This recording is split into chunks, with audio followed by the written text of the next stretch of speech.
Qu'est-ce qui augmente tes chances d'expérimenter un miracle lorsqu'on prie pour toi? J'accompagne les gens pour les aider à être libres et guéris dans leur âme et ça depuis 2021.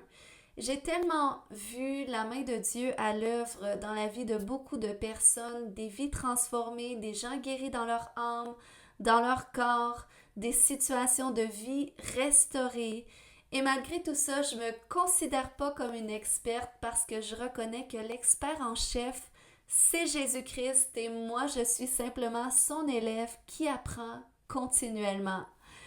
Néanmoins, j'ai compris l'impact de la foi en Jésus-Christ au travers le ministère et aussi la puissance agissante de l'onction du Saint-Esprit. Le même esprit dont Jésus a dit dans Luc 4, versets 18 et 19, « L'Esprit du Seigneur est sur moi parce qu'il m'a oint pour annoncer une bonne nouvelle aux pauvres. Il m'a envoyé pour guérir ceux qui ont le cœur brisé, pour proclamer aux captifs la délivrance et aux aveugles le recouvrement de la vue, pour envoyer libres les opprimés, pour publier une année de grâce du Seigneur. » Donc, j'ai vu les fruits de cette onction s'opérer au travers de ma vie et des gens de mon équipe dans la vie de multiples personnes. Mais aujourd'hui, j'aimerais soulever une attitude qui peut diminuer les chances chez une personne de vivre son miracle. Et cette attitude, c'est lorsqu'une personne se fixe un cadre sur la façon ou la méthode qui devrait être employée envers elle en vue d'expérimenter son miracle. Je vais prendre l'exemple de Naaman, qui était un chef de l'armée du roi de Syrie dans la parole de Dieu.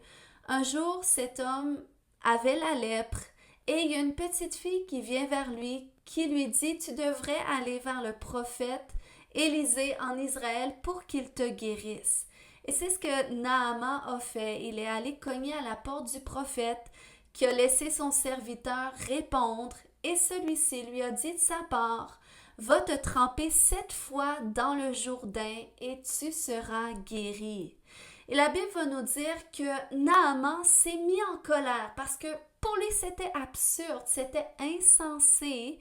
Déjà, c'est même pas le prophète qui le reçoit, mais c'est son serviteur. Puis en plus, il lui demande d'aller se tremper 7 fois dans ces eaux boueuses quand il aurait pu aller dans d'autres fleuves dont les eaux étaient beaucoup plus limpides. Mais lorsqu'on lit la suite de l'histoire, on voit que le prophète n'a pas changé sa méthode pour faire plaisir au monsieur. Parce que voilà comment Dieu est.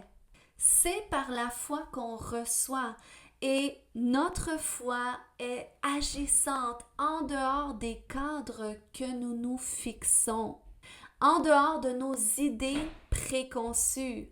Rappelez-vous, ce sont les gens qui avaient une idée préconçue de ce à quoi devrait ressembler le Messie qui, aveuglés par leur sagesse humaine, ne l'ont pas reconnu jusqu'à aller le crucifier.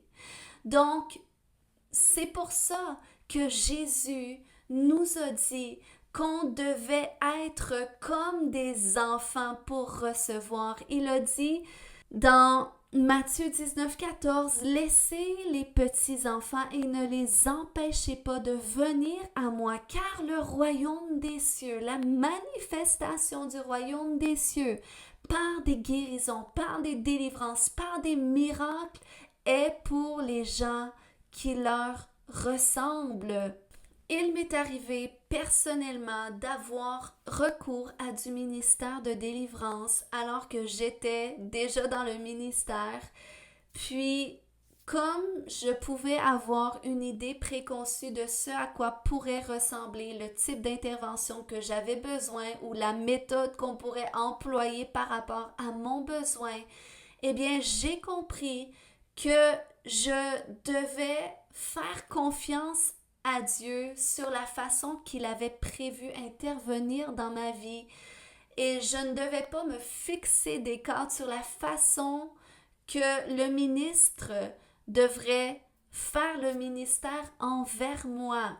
Parce que du moment que je sais que la personne vers qui je me tourne opère sous l'onction du Saint-Esprit, et bien mon devoir à moi, c'est de croire et de recevoir par la foi.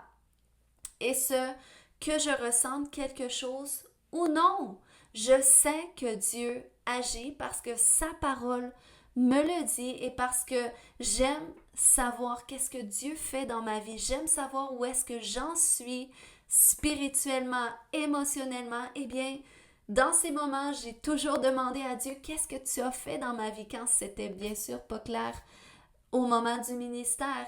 Et Dieu m'a toujours montré quelle guérison, quelle délivrance est-ce qu'il a opéré, et ce, dans des moments où est-ce que je n'avais pas nécessairement ressenti quoi que ce soit, ce qui a fait en sorte que j'ai pu m'associer à Dieu et protéger et arroser ces semences qu'il avait déposées dans ma vie jusqu'à ce qu'elles portent le fruit voulu, et elles ont toujours porté fruit parce que Dieu est fidèle à qui il est, à sa parole. Alors, je veux t'exhorter aujourd'hui à apprendre à recevoir comme un enfant, à t'attendre à lui en dehors de tes idées préconçues ou des cadres que tu peux te fixer, parce que c'est là que le Seigneur va agir dans ta vie, que tu vas l'expérimenter d'une façon plus grande et que ta foi va être bâtie sur lui et que tu vas vivre les fruits de la vie abondante qu'il a prévue pour toi. Sois fortifié, sois encouragé en ce jour.